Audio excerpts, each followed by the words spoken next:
Hello, y'all, and welcome back.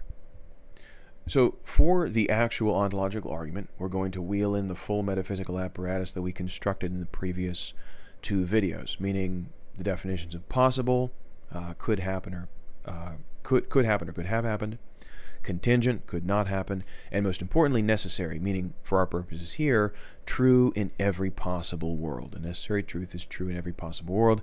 And then, of course, our definition of God as necessarily omniscient, omnipotent, and morally perfect. And if you cavil, if you have concerns about that definition of God, see the previous video. Hopefully, those concerns will be addressed to your satisfaction. So the ontological argument, the modalized version that I'm going to present, consists really of a single question. Is such a being possible?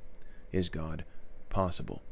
Now, we have a working definition of possible, and that is not involving a contradiction. So does the concept of an omnipotent, omniscient, and morally perfect being, and necessarily omniscient, omnipotent, and morally perfect being, involve a contradiction? Well, not obviously. The concept of omnipotence, right? We know what it is to be able to do things. We can do things. So this is a being that could do everything. Everything not involving a contradiction, presumably, because contradictions aren't things. We know what it is to know things. I know a few things. I know some things. Imagine a being that knows everything. Extraordinary, perhaps something we can't fully grasp. I mean, certainly something we can't fully grasp, but not involving a contradiction in any way. It's just a greater degree of our own capacity, like omnipotence in that respect. A morally perfect being, a being that only does morally good things. Again, perhaps far-fetched. All of us are morally imperfect, but that's not the question. The question is, does it involve a contradiction? There's nothing obviously contradictory about this being. And the fact that the idea of God is not inherently self-contradictory is displayed by the fact that there are theists and atheists. If the idea of God were in fact totally incoherent, nobody in the history of the world would ever have succeeded in referring to this being. You can't refer to an incoherent or contradictory concept. There's just nothing there. But in fact, there are believers in God. There have been believers in God, and there have been atheists, people who say, no, I'm perfectly clear on what the being is that I'm denying the existence of. Don't say I don't grasp the terms. I grasp the terms just fine. It's just like believing, in that being is like believing in the tooth fairy or Santa Claus, says an atheist, for instance. So there's nothing inherently self-contradictory about the idea of this God, this perfect being. So we answer our question, is such a being possible? The answer to that question is yes.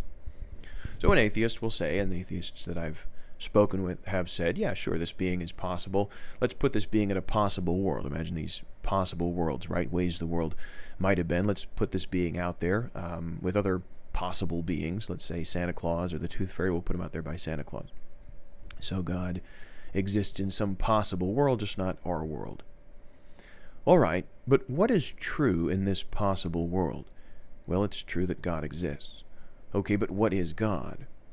God is an omnipotent, omniscient, and morally perfect being. But remember, in the last video, we said if we stop with just these properties, we don't have God. God is omniscient, omnipotent, and morally perfect, but he has those properties necessarily. So in this possible world, God is necessarily omniscient, omnipotent, and morally perfect. But by the nature of necessity, by the definition of necessity, what did we agree? What is necessarily true in one world is necessarily true in all worlds. Remember, I said 2 + 2 is 4. Would this still be true if you hadn't taken this class, or if you'd worn a different outfit? Absolutely. It's true in all worlds, because it's necessary. But here, too, we have a necessary truth. In this world, right, God is necessarily omniscient, omnipotent, and morally perfect.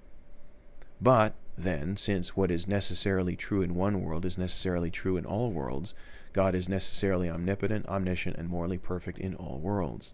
And of course, our world is a possible world. So God is necessarily omniscient, omnipotent, and morally perfect in our world, the actual world. And since you can't possess properties, much less necessarily without existing, God exists in our world. So God exists. This is, again, my version of the modalized version that Plantinga develops of the ontological argument. Of course, the original version, developed by the 10th century monk Anselm, goes in a different formulation, the same basic idea, but different formulation. But this is my version. And Plantinga's version is formulated using modal logic to avoid some of the more obvious objections that were in fact raised against Anselm's version. Again, the idea is God, if he exists, is necessarily omniscient, omnipotent, and morally perfect, existing at some possible world. But what is necessarily true in one world is necessarily true in all worlds. So God is necessarily omniscient, omnipotent, morally perfect in our world. Therefore, since our world is an existing world, God exists in our world. Few people, I should think, have been brought to faith in God through this argument. As Plantinga himself notes, it sounds a little bit like a shell game.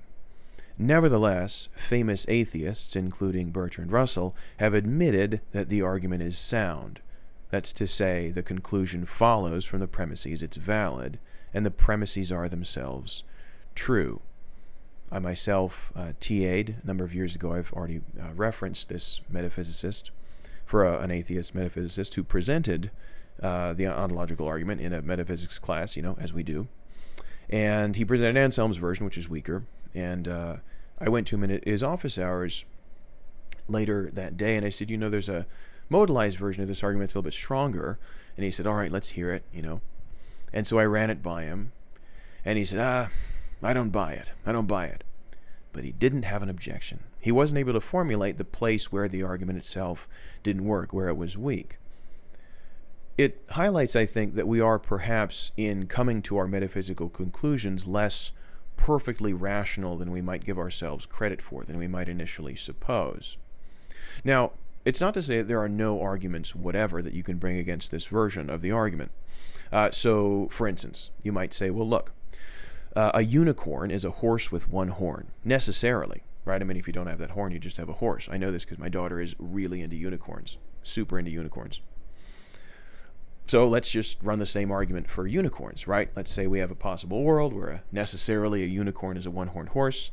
Therefore, by the same logic, necessarily at all worlds, we have unicorns necessarily being a one-horned horse. Therefore, at our world, we have necessarily unicorns, a one-horned horse. Therefore, unicorns exist in our world. Couldn't you use the same logic to prove that any creature of fiction exists? Well, no, and the answer to this is not really going to satisfy anybody. It's not going to make anyone happy, but this is the answer. So you and I can discuss unicorns as much as we want. I would happily do this with you, while also acknowledging that they don't exist in our world. They say, but they're not real in the actual world. But when we try the same thing with God, what are we doing? We're saying, well, this is a being we're referring to here, right? That's omniscient, omnipotent, and morally perfect, but not in all worlds, right? Because in our world, this being doesn't exist. In other words, we're saying this is a being that's omniscient, omnipotent, and morally perfect, but not necessarily. It doesn't have to be that way. But what are we doing when we strip that necessarily from this definition of God? We're no longer referring to a perfect being. In other words, we're no longer referring to God. In other words, we've shifted the conversation to one of these lesser gods. And this is the initial insight in Anselm's ontological argument. I won't run the original version here, but there's something crazy about the concept of God, a perfect being, that you can't even have this concept without in some strange way acknowledging that that being is real, that that being has actual existence. I've reached my time limit here. Much more to say about the ontological argument. Of course, I welcome all questions, comments, and hope to continue the discussion. This is obviously just a conversation starter, but that is the ontological argument.